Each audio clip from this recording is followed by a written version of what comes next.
আসসালামু আলাইকুম। বাঙালি রান্নাবান্নার আরও একটি নতুন পর্বে আপনাদের সবাইকে স্বাগত। আজকের পর্বে তৈরি করে দেখাবো ডিম দিয়ে একদমই ভিন্ন স্বাদের একটা রেসিপি। খুবই সহজ আর চটজলদি তৈরি করা যায়, সেই সাথে খেতে কিন্তু দারুণ মজার হয়ে থাকে। আশা করছি আপনাদের সকলের কাছে রেসিপিটা ভালো লাগবে। রেসিপিটা তৈরি করার জন্য প্রথমে একটা প্যানের মধ্যে সামান্য তেল নিয়ে এর মধ্যে আমি ডিম ভেঙে নিচ্ছি। আজকের রেসিপির জন্য আমি 4টা ডিম ব্যবহার করেছি। আপনারা আপনাদের প্রয়োজন অনুযায়ী ডিমের পরিমাণটা বাড়িয়ে বা কমিয়ে নিতে পারবেন। আর এই পর্যায়ে আমি চুলার আঁচটাকে মিডিয়াম লো হিটে রেখেছি, যাতে করে ডিমের নিচের অংশটা পুড়ে না যায়। ডিমের উপর সামান্য একটু লবণ ছড়িয়ে দিচ্ছি।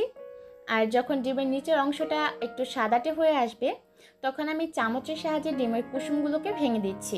ডিমগুলোকে চুলায় দেওয়ার সাথে সাথেই নাড়াচাড়া করতে যাবেন না, এতে করে ডিমগুলো একদম ঝুরি ঝুরি হয়ে যাবে।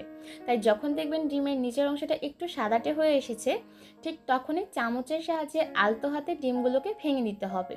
এর মধ্যে কিন্তু ডিমের নিচের অংশটা অনেকটা সাদাটে হয়ে এসেছে। এবার চামচের সাহায্যে আলতো হাতে ভেঙে দিচ্ছি। আর এই পর্যায়ে আমি চুলার আঁচ মিডিয়াম হিটে রেখেছি। এবার চামচের সাহায্যে এই ডিমটাকে স্ক্রাম্বল করে নিতে হবে। আর ডিমগুলোকে স্ক্রাম্বল করা হয়ে গেলে আর 2-1 মিনিটের মতো এই তেলের মধ্যেই ভেজে নিব। আর ভেজে নেওয়া হয়ে গেলে চুলা থেকে নামিয়ে নিব। এই পর্যায়ে ডিমগুলোকে খুব বেশি ভাজা যাবে না, এতে করে ডিমগুলো শক্ত হয়ে যাবে, যার কারণে রেসিপিটা খেতে তেমন একটা ভালো লাগবে না। এর মধ্যে কিন্তু ডিমটা তৈরি করা হয়ে গেছে। এবার এটাকে চুলা থেকে নামিয়ে নিচ্ছি। এবার আরেকটা প্যানের মধ্যে আমি 2 টেবিল চামচ নিয়ে নিয়েছি রান্নার রেগুলার তেল। আর এর মধ্যে দিয়ে দিলাম 1/4 কাপ পেঁয়াজ কুচি। এবার পেঁয়াজটাকে একটু নরম করে ভেজে নিচ্ছি। পেঁয়াজটাকে একটু নরম করে ভেজে নেওয়া হয়ে গেলে এবার এর মধ্যে দিয়ে দিলাম 1/4 কাপ টমেটো কুচি। আর অবশ্যই চেষ্টা করবেন এই রেসিপিতে ফ্রেশ টমেটোটা ব্যবহার করার, এতে করে রেসিপিটা খেতে আরও বেশি ভালো লাগে। এর মধ্যে দিয়ে দিলাম কাঁচামরিচ কুচি, আপনারা আপনাদের স্বাদ অনুযায়ী বাড়িয়ে বা কমিয়ে নিতে পারেন। এবার ভেজে নেওয়া হয়ে গেলে এর মধ্যে দিয়ে দিলাম 1/4 চা চামচ লবণ। সব কিছুকে আরও 2-3 মিনিট ভুনে নেওয়া হয়ে গেলে এবার এর মধ্যে স্ক্র্যাম্বলড এগ দিয়ে দিতে হবে। চুলার আঁচ মিডিয়াম হাই হিটে রেখে এবার এই সব কিছুকে আরও 2-3 মিনিটের মতো ভুনে নিতে হবে।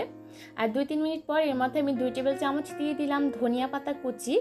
অবশ্যই রেসিপির শেষে এভাবে একটু ধনিয়া পাতা কুচি ব্যবহার করবেন, এতে করে এর ফ্লেভারটা আরও বেশি ভালো আসে।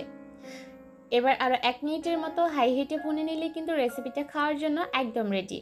তৈরি করে নেওয়া এই রেসিপি আপনারা চাইলে ভাতের সাথে সার্ভ করতে পারেন, আবার চাইলে রুটি বা পরোটার সাথেও সার্ভ করতে পারেন। তবে যেভাবে সার্ভ করেন না কেন, এটা খেতে কিন্তু দারুণ মজার হয়ে থাকে।